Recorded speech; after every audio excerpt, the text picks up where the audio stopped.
وبركاته. الحمد لله والصلاة والسلام على رسولنا الكريم محمد بن عبد الله وعلى آله وصحبه أجمعين وبعد.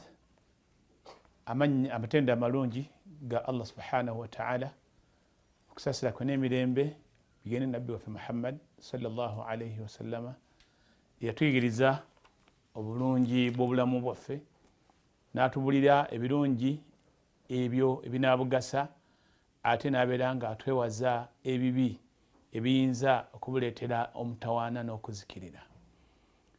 wa mimma allamana rasulullahi sallallahu alayhi wasallama, nemu ebyo nabbi sallallahu alayhi wasallama byeyatuyigiriza ffe nga abakkiriza mu mbeera z'obulamu bwaffe. nabbi sallallahu alayhi wasallama yatuyigiriza oba yatwewaza nga abasiraamu okuba nti tetulunda mbwa maka gaffe, era gwe musomo gwaffe gw'olunaku lwaleero. embwa kisolo kimanyiddwa bulungi nti amaka g'abantu abamu kibeeramu, era ensonga lwaki njagadde okyogerako mu kaseera kano kwe kuba nti abantu olwaleero we twogerera nga embwa bazifuula bimuli mu maka. abamu mu basiraamu bafudde embwa ekimuli mu maka, ekyokuzannyisa mu maka. kwegamba olwaleero amaka agamu gotuukamu ag'abasiraamu osanga nga embwa ziri awo, abaana bazizannyisa, zeetala mu lujja zidde eno n'eri. naye eddiini yaffe ey'obusiraamu nga nabbi sallallahu alayhi wasallama bwe yayigiriza mu ebyo bye yatwewaza okulunda embwa. kisolo nabbi sallallahu sallama yakyogerako ebintu bingi. kati wekiba nabbi muhammadi sallallahu alayhi wasallama mu hadithi ya ibn umar radiyallahu anhuma agamba ti sami'tu rasulallahi sallallahu alayhi wasallama yaqul man iqtana kalban illa kalba saydin aw mashiya fa innahu yanqus min ajrihi kulla yawmin qiratani.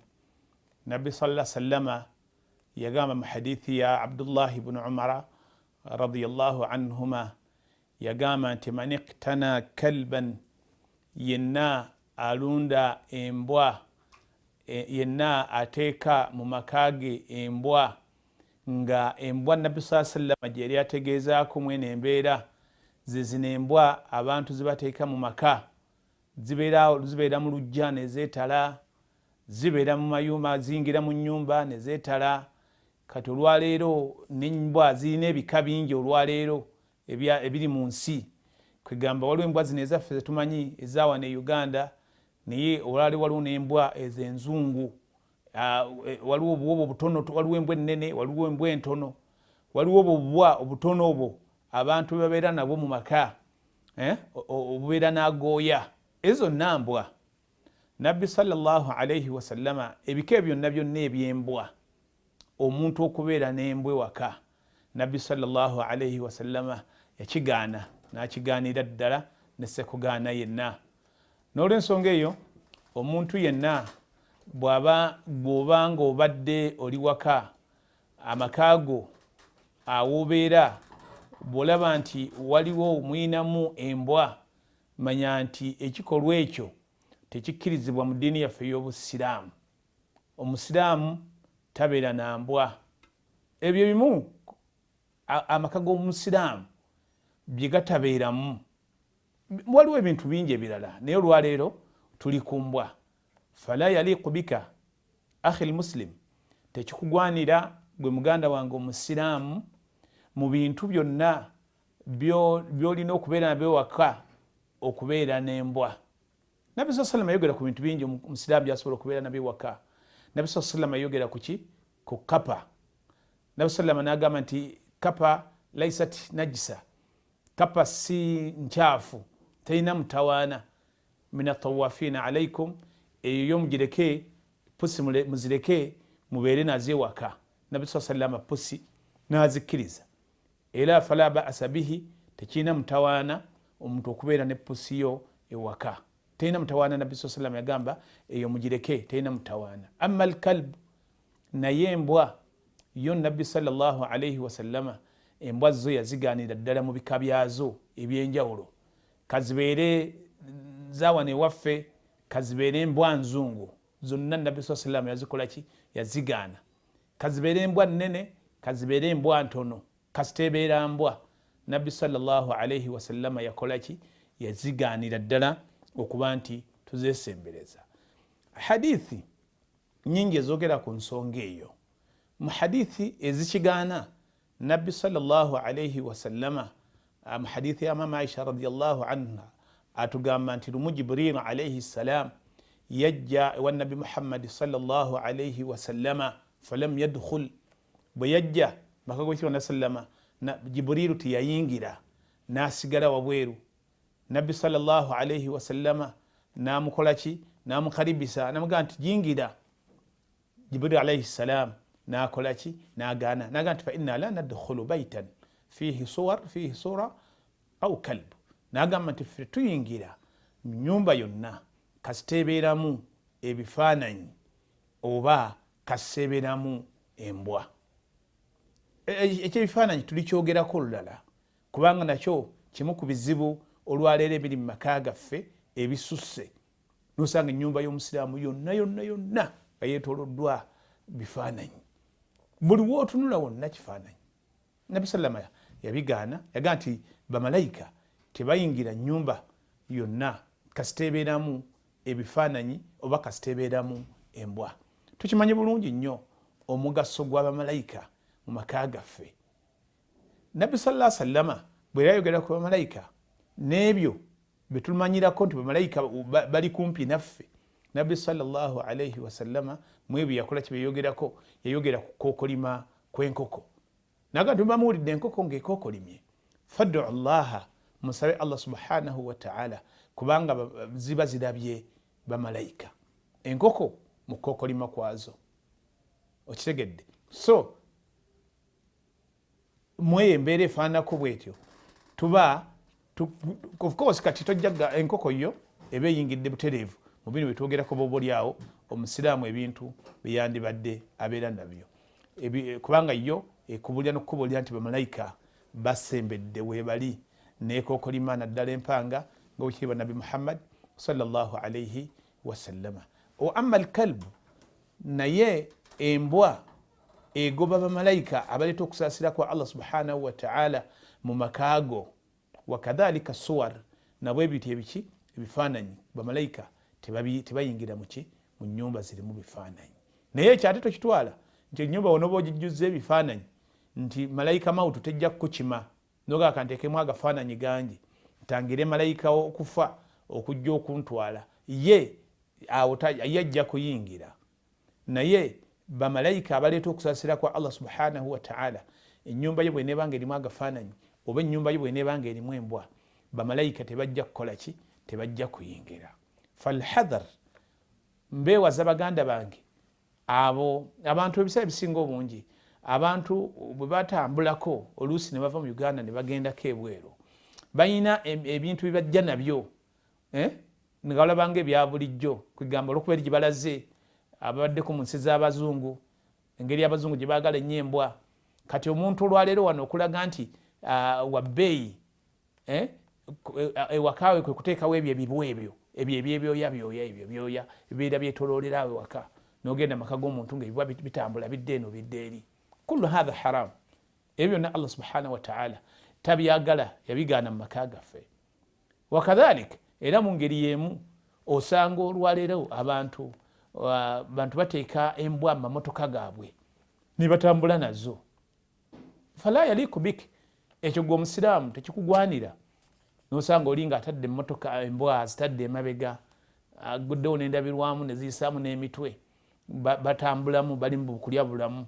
Tolina bulamu bw'olya nga mu mmotoka yo otisseemu embwa. Nabbi sallallahu alayhi wasallama ebyo byonna yabikola ki? Yabigaana.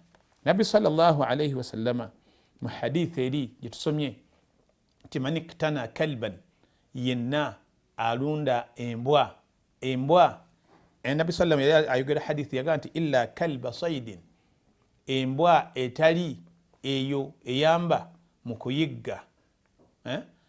Kino ngenda kukiddira naye Nabbi sallallahu alaihi wasallam yaga nti omuntu yenna ateeka mu maka ge embwa, omuntu abeera n'embwa ng'embwa ezo mu bimuli za kubeera awo kwetooloolera waka, tezinaawo nnyo nsonga y'amaanyi busiraamu gye bwakkiriza. Nabbi sallallahu alaihi wasallam yaga nti fa innahu yanqusu min ajrihi kulla yawmin, amanye nti afiirwa empeera buli lunaku ezenkanankana qiratani, ensozi bbiri. Kitegeeza empeera omuntu zafiirwa nga alunze embwa mu maka ge, mpeera nnyingi nnyo. Kati kwekyo kyoba otunuulira kitegeeza nti emirimu gy'oggwe alunda embwa, emirimu gyo gy'okola olunaku gyonna, min salatin oba wasadde, au sadaqatin oba wasaddaase, au sumta oba wasiibye, empeera zonna ezo zofuna oyinza okwesanga nga okubeerako n'embwa mu maka ng'empeera zonna ziweddewo, kubanga Nabbi sallallahu alaihi wasallam yaga nti fa innahu yanqusu min ajrihi, kubanga okubeera n'embwa mu maka yanqusu min ajrihi, zikendeeza mu mpeera, zikendeeza empeera ze buli lunaku ezenkanankana qiratani, ezenkanankana qiratu bbiri. Nabbi sallallahu alaihi wasallam mu hadithi y'okwerekera omufu yatunnyonnyola kyebayita qirat kyenkana ki. Nabbi sallallahu alaihi wasallam n'agamba qiratani, empeera ezenkanankana qiratu ebbiri, mithlu ljabalaini azimaini, zenkanankana nga oba zifaananako nga bwolaba ensozi ebbiri ennene. Olula n'agamba asgharuha, nga bwolaba olusozi lutono kweza empeera zitwogerako lwenkanankana olusozi olwe Uhudi, eri abo abaali bagenzeeko mu bitundu by'e Makka okugenda okulambula, abalambulako ku Jabal Uhudi, abalambula olusozi lwe Uhudi olwo, omuntu osobola okulaba obungi bw'empeera z'omuntu zafiirwa nga alunze embwa mu maka. Thumma min hadhihi alkilab, embwa ezo nyini zetwogerako ewaka, ezibeera ewaka, Nabbi sallallahu alaihi wasallama mu mbwa nga tuba twogera ku mbwa, hadithi eno yagamba nti illa kalba saidin, mu mbwa ezikkirizibwa omuntu okubeera nazo, mbwa za biti bisatu, ezo tuziyita ekituyita istithna. Nabbi sallallahu alaihi wasallama muharamu oba okuharamisa embwa zonna, najjamu embwa za biti bisatu omuntu oba oli awo ziyandikkirizibwa okubeera nazo. Mweno hadithi Nabbi sallallahu alaihi wasallam yagamba illa kalba saidin, yakkiriza muntu kubeera na mbwa eyokukola ki, ey'okuyigga, omuntu gy'akozesa mu kuyigga. Ate embwa ekozesebwa mu kuyigga nayo lahu shurut, eyina obulombolombo bweteekeddwa okuba nti etuukiriza. Si buli mbwa yonna nti ekola ki, nti eyigga. Naye kuba kuyigga, embwa eteekwa okuba nga muallam, ng'embwa njigirize, nga bagiyigiriza. Embwa bazitendeka ne baziyigiriza ng'era bwe mulaba. Naye embwa ekkirizibwa okuyiggisanibwa nayo, obusiraamu gye bukkiriza omuntu okubeera naye mu kuyigga, embwa ate enjigirize gye bayigiriza, nti oli bw'aba agisindise naga nti kati dduka oba genda oyigge, ejja kufuluma egenda eyigge. Ate bw'anaagigamba nti yimirira, esobola okutegeera nti baŋŋambye kuyimirira, neyimirira. Wa idha nubbiha intabaha, oli ne bw'aba nga mukama waayo ng'agikanze, etegeera nti kati kino kyenkola kikyamu, neyeekomako. Ezo zembwa enjigirize. Era embwa enjigirize yo mu kuyigga, bw'ebanga etumiddwa okugenda okuyigga, terya kwekyo kyekoze eki, terya kwekyo kyeyizze. Ate tekikwagula, tekozesa njala zaayo bw'ebanga ekikwata bw'atabaawo obuzibu bw'amaanyi. Ekozesa enjala ezikweka, nekozesa emikono gyayo, nebanga tekiryako, ate nebanga tekikoze eki, nga tekitaagudde. Ate era mu ngeri yemujjukira nti ono aba agisindise, ayina okugisomerako ki, bisimillah. Ebyo biri fibabi saidi, mulango gw'okuyigga, ebyo gye biri. Naye mu kino ekitutuusiza ku ebyo nabbi sallallahu alayhi wasallam yagamba nti mpozi oba oliawo omuntu embwa gye yandibadde nayo mu maka ge yandibadde kalbusaid, embwa omuntu gyayigisa nayo, eyo ekkirizibwa. Eyokubiri, mu mbwa omuntu zandibadde abeera nazo ewaka, nabbi sallallahu alayhi wasallama yayogera ku mbwa ey'okulima, kwegamba ekuuma ennimiro. Embwa ekuuma ennimiro. Ng'olwaleero bwe mulaba nti waliwo ebintu bingi ebiyiganya ennimiro, amasamba, farms, ebintu bingi ebizikola ki ebiyiganya, mulimu ebisolo gamba ng'enkima, butulume oba bukamugi, waliwo ebintu ebiyiganya ebirime. Kati faamu ezo omuntu obanga alina faamu ng'embwa ejja kusobola okukola omulimu ogwo ogw'okukuuma faamu eyo, obutaliibwa obutalumbibwa bisolo ng'ebyo, oba mu ngeri y'emu n'obutalumbibwa babbi. Mweyo embeera omuntu akkirizibwa okufuna embwa n'azikozesa mu faamu oba mu malimiro, mu masamba, okukuuma ababbi. Kati olwaleero ensi yonna, ebitundu byonna olwaleero ebirima, bw'oba wetegereza olaba nga ababbi babba ebirime, emmere bagibba, oba matooke, oba kasooli, oba mwanyi, oba vanira.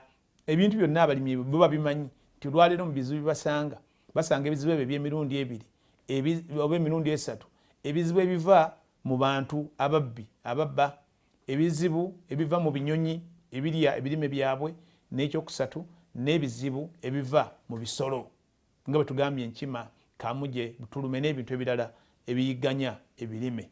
Mu mbeera efaananako bw'etyo omuntu oyo aba akkirizibwa okuba nti abeera n'embwa n'azitendeka ne zibeera nga zimuyambako okukuuma ennimiro ze. Ekyokusatu ekifaanako era n'ekyo filmashiya, nti era omuntu akkirizibwa okubeera n'embwa bwe ziba nga zimuyambako okukuuma ebisolo bye. Ebisolo tutegeeza kifaamu, twalina faamu z'ente, twalina faamu y'endiga, mbuzi n'ebisolo ebirala ebikkirizibwa mu busiraamu okulundibwa. Olw'okuba nti oluusi era mu faamu eyo wabeerayo gamba ng'emisege egisobola okujja ne girya endiga oba embuzi ng'ezo oba enkoko, kubanga n'enkoko nazo era nazo ebisolo bizikola ki biziyiganya, ziyingiramu ne zisobola okuyingira mu kisibo ne zibeera nga zirya oba enkoko ng'ezo oba embuzi oba obumyu. Ebintu ebifaananako bwe bityo, obusiraamu ebintu ebyo bisatu omuntu yakkirizibwa okukozesa embwa. Tugambye bisatu mu kuyigga, ekyokubiri mu kukuuma amasamba n'amalimiro, ekyokusatu okukuuma faamu z'ebisolo, ente, embuzi, endiga oba ebinyonyi ng'enkoko abo bazirunda n'ebintu ebirala ebirundibwa mu mbeera zifaananako bwe zityo. Wamaasi wa dhalik, ekitali ekyo, ebitali ebyo, omuntu takkirizibwa kubeera naki, kubeera na mbwa. Possibly oba oliawo manyera ebitabo byonna oba bitunuulidde byo byayogeranga ku bintu ebyo bisatu ebyakkirizibwamu omuntu okubeera n'embwa, okulunda embwa n'okubeera nazo. Naye olwaleero bw'oba otunuulidde kaakati tebyayogera nnyo ku mbwa, tebayogera ku mbwa zikuuma abantu. Lwaki? Kubanga ebiseera ebyo nti abantu wamu n'okubanga ababbi baaliwo, naye omubbi yatyanga omuntu nga amanyi nti ago maka sijja gasemberera. Kugamba nga ababbi tebakugamba nga kizibu okugamba nti embwa ate yegenda okukuuma omuntu, nti embwa yegenda okukuuma omuntu. Naye mbeera efaananako bw'etyo, abantu mumanyi olwaleero bajja kubuuza nti kathura bayitiridde ababbi mu nsi abaffe. Ababbi babanga bayitiridde bayigganya abantu, babuuka ebikomera, babba emmotoka, babba ebintu by'oku mmotoka, bakugamba babba omuntu bw'ateeka omutwe ku ttaka ababbi ne batandika okwetala. Kati olwaleero oba okiraba nkati nkiri muntashira nti kisusse mu nsi yonna oba mu ggwanga lyonna eri obubbi bukoze eki bususse olwa obwetaavu obwo nti omuntu ayinza okukkirizibwa okubeera ewaka n'embwa nga yakukuuma kiro maka. Olwaleero kubiri tugattako ku ekyo okukuuma amaka, kubanga olwaleero ababbi bangi balumba amaka babeera nga banyaga, oba okukuuma factories kuba teziri mu biri bitusoose okwogerako ne factories amakolero owulidde ekyo mu mbeera ezifaanako bwe zityo oba oliawo olw'obwetaavu ti embwa ziyinza okukozesebwa mu kuyambako okukuuma. Olwaleero n'amasomero gafuna abalabe bangi owulidde kati mu mbeera efaanako bwetyo oba oliawo omuntu ayinza okukkirizibwa okuba nti akozesa embwa nezimuyambako mu kukuuma. Wa illa mu bitali ebyo ate embwa tezikkirizibwa muntu kubeera nazo. Nekyenjagala okusembyayo huwa alkalbu al aswad. Ate omuntu bw'abanga yandibadde olw'ebyo ng'afunye ekimu ku ebyo ekimukkirizisa okubeera n'embwa, ate tabeeranga n'embwa enzirugavu. Embwa enzirugavu tekkirizibwa. Alkalbu al aswad shaitan. Nabbi sallallahu alayhi wasallam yatugamba ti embwa enzirugavu ebeera shaitaani yennyini. Kati newankubadde omuntu wandibadde ofunye ekikukkirizisa okubeera n'embwa mu busiraamu, naye ate embwa enzirugavu yo tokkirizibwa kubeera nayo. Noonya embwa ez'ekkala endala z'oba okozesa mu ebyo mu kukuuma amalimiro, masamba, kuuma faamu, okuyiggisa. Embwa enzirugavu yo ate tekkirizibwa ddala. Nabbi sallam yagamba nti embwa enzirugavu shaitaani. Era ye embwa enzirugavu Nabbi sallam yali agyogerako yagamba nti wa idha marra baina yaday almusalli, ne bwesaze mu maaso g'omuntu akola ki? Asaala. Essalaye ekola ki? Essalaye efa. Ekitali ku mbwa kala yonga yo tebeera shaitaani. Era bw'obanga ogirabye fasta'idh billahi min ashaitaani arrajim, bw'obanga ogirabye stagfiruza, saba Allah subhanahu wa ta'ala akutaashe shaitaani, kubanga yo yennyini shaitaani. Embwa Nabbi sallallahu alayhi wasallam okuzigaana ewaka ng'oggyeko hadithi eri gye tusomye nti zitwala empeera z'omuntu, naye Nabbi sallallahu alayhi wasallam ayina hadithi endala gye yatulaga nti embwa zo zennyini najisi, si nnyonjo. Embwa si nnyonjo, mbwa nkyafu, ate nga najisi yaayo ainiya, yo yennyini najisi yo nga yo. Ensonga ki Nabbi sallallahu alayhi wasallam yatukola ki? Yatugaana. Ensonga ki yagamba nti idha walagha alqalbu fi inai ahadikum falyaghsilhu sab'a. Yagamba nti senga embwa ekomba mu sowaani oba mu kyombo oba mu kintu kyonna ng'ekintu kyemukikozesa, n'agamba nti kirungi mukyoze emirundi 7, ihdahunna biturab, nga ogumu ku mirundi 7 nga gulimu neki? Nga mugasseemu n'ettaka, kubanga ettaka mulimu eddagala, mulimu kemiko ezitta obutwa obuva ku nnimi zaki? Ku nnimi z'embwa. N'olwensonga eyo yo embwa nga yo yennyini si ntukuvu. Y'ensonga lwaki n'ennyama yaayo tekkirizibwa kukola ki? Kuliibwa mu busiraamu. Ennyama y'embwa haramu. Era abantu abakikola ne bagenda ne basala embwa ne batuuka n'okuzireeta ku midaala oba okuzookyamu emicomo, ekintu ekyo kikyamu. Busiraamu tebukikola ki? Busiraamu tebukikkiriza. Embwa yo yennyini mbi, era omuntu aba agiridde aba alidde najisi yennyini. Ekitegedde Busiraamu tebukkiriza kugirunda, tebugikkiriza kugyesembereza, tekkirizibwa kuliibwa.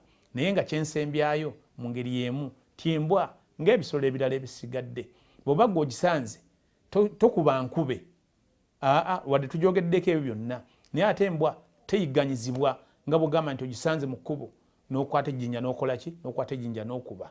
Kikyamu, Busiraamu tebukikkiriza. Era mu ngeri y'emu bw'obanga ogisanze embwa nga neetaavu, enjala egiruma, ennyonta egiruma, Obusiraamu bukulagira okugiwa ku kyokulya.